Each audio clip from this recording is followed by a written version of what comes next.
ఈ దేవీ నవరాత్రులు కూడా దేనికి సంకేతం? చెడు మీద మంచి విజయానికి సంకేతం. చెడును దూరం పారదోలి మరి మంచిని ముందుకు తీసుకునడిపోయేదే అమ్మవారు. మరి అమ్మవారి దయతో ఈరోజు తెలంగాణలో హైడ్రా పేరిట, మూసీ పేరిట పేదలకు నిద్ర లేకుండా చేస్తా ఉన్నారు.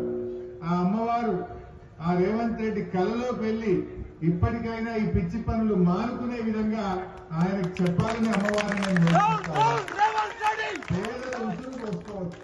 వీలైతే పేదలకు మంచి చేయి, పేదలకు సహాయం చేయి.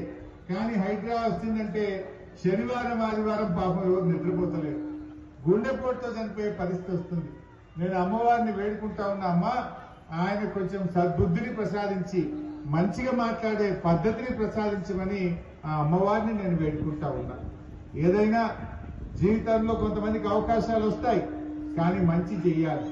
మన కేసీఆర్ వచ్చిన తర్వాత ఈ ప్రాంతంలో మంచినీటి సమస్య పరిష్కరించారు, కరెంటు సమస్య పరిష్కరించారు, అద్భుతమైన రోడ్లు వేశారు.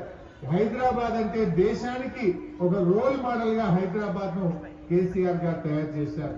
పెట్టుబడులకు స్వర్గధామంగా ఈ తెలంగాణ రాష్ట్రాన్ని తయారు